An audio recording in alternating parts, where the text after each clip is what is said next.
Estou batendo um papo com o secretário de Educação do Estado, o professor Daniel Zen, sobre a greve e a paralisação dos servidores da rede estadual e municipal de Rio Branco.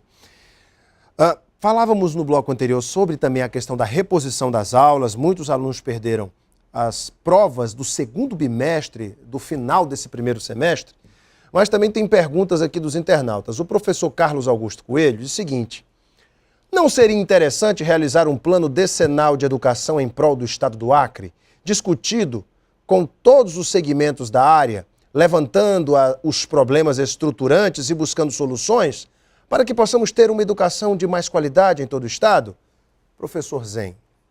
Importantíssimo, Alan. O professor Coelho está coberto de razão. Na verdade, esse plano, nós sempre trabalhamos, governos da Frente Popular têm a tradição e são reconhecidos por isso, por trabalhar com as diferentes metodologias de planejamento estratégico. Então, nós sempre tivemos bons planos de governo, com metas, com as respectivas estratégias para atingir essas metas e os programas e os projetos mais concretos que visam dar concretude, né, a essas metas. Agora, plano decenal de educação, passando por todo o ritual que, por exemplo, o novo Plano Nacional de Educação está passando, porque ele está no Congresso nesse momento, e daí também o motivo, porque o plano estadual e os planos municipais têm que seguir na esteira do plano nacional.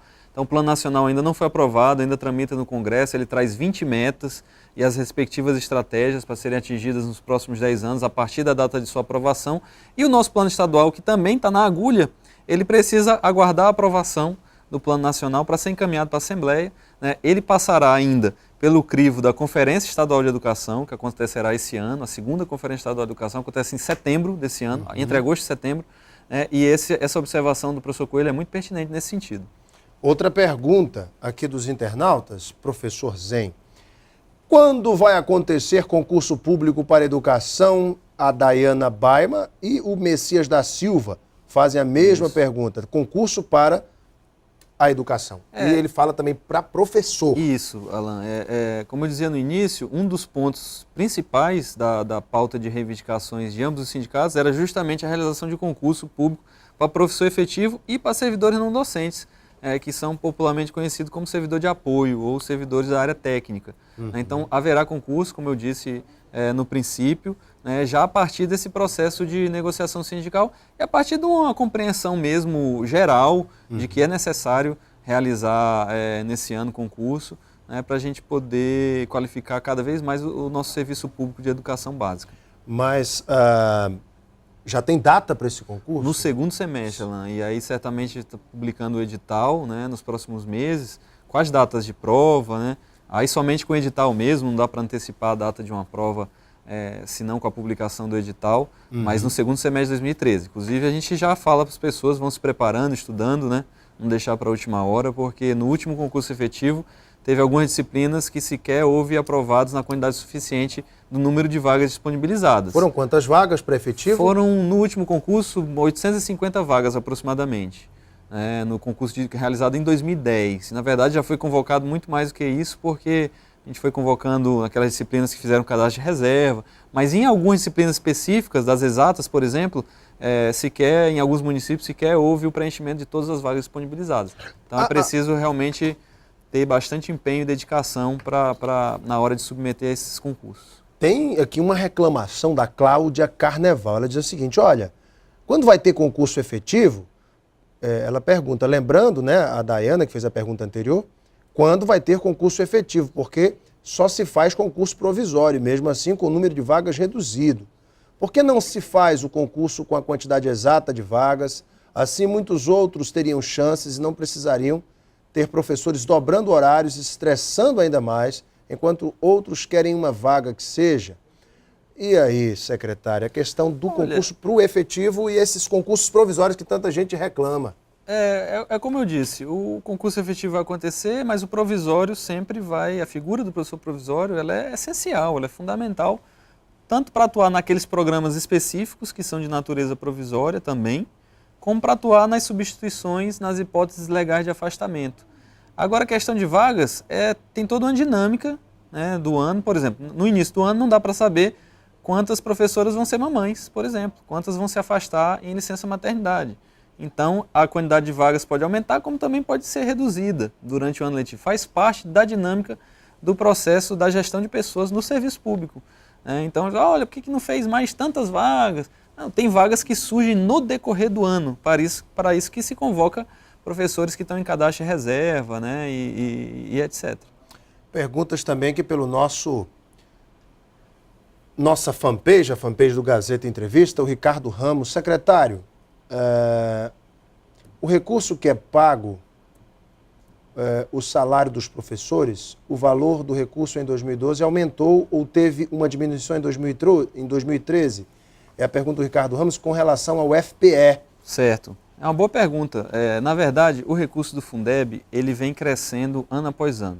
E no ano de 2012, ele cresceu em relação a 2011. Só que ele cresceu, Alan, e é isso que é aí onde foi o perigo, ele cresceu bem menos do que a estimativa oficial do próprio Ministério da Educação.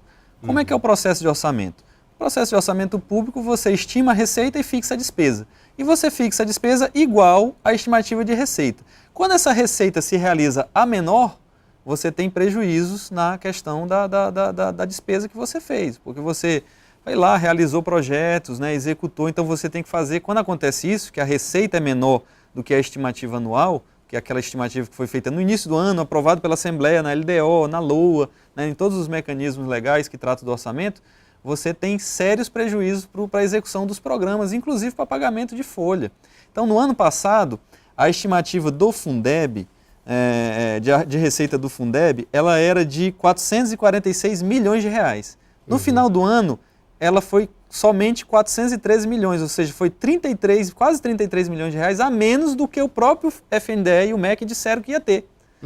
Então isso aí causa, rapaz, para o gestor isso é complicado, porque o próprio órgão que cuida diz que vai ter tantos reais e no final dos meses e até no final do ano, quando você vai consolidar a receita, dá bem menor do que ele disse que ia te repassar. Então esse é o movimento. Agora, cresceu.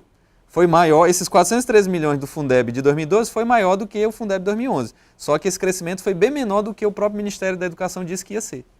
Muito bem. O Gustavo Cardoso perguntou quando vai acontecer o concurso. O secretário já disse aqui que agora é nesse segundo semestre. E o Edmilson Araújo pergunta, secretário, o Acre paga os valores mínimos definidos no piso nacional para professor? Sim, Edmilson. Na verdade, essa é uma informação da própria CNTE, não é nem uma informação nossa. Informação da Confederação Nacional dos Trabalhadores da Educação, que congrega todos os sindicatos dos estados, e eles colocam lá, isso está no site da CNTE, eles colocam, olha, só tem 5 estados no Brasil que cumprem integralmente a lei do piso nacional do magistério, que é o Acre e outros 4. O Piauí, tem alguns outros estados, agora não me lembro de cabeça quem são todos os 5. Então isso nos traz orgulho, porque é um sinal de respeito, não só com a legislação, mas sobretudo de respeito com os trabalhadores da educação, os professores. Tanto o piso do magistério e, no caso, o professor do nível superior, o piso que a gente paga ao professor é bem maior do que o que disciplina a lei do piso. E tem uma questão importante que a colega colocou antes na outra pergunta, eu acabei não falando, que é a questão da carga horária. O professor tem que dobrar e tudo. Olha, no Acre, a gente cumpre o que a lei diz a respeito do terço de hora-aula, 2 terços de hora-aula e 1 terço de hora-atividade. Por exemplo, o professor que tem um contrato de 30 horas, é 2 terços do contrato, ou seja, 20 horas em sala de aula, e 1 terço em hora-atividade, que é planejamento, correção de prova. E, na verdade, a gente cumpre até mais do que isso. Porque o professor hoje, que teria destinar 20 horas de sala de aula, ele faz, na verdade, 16 horas.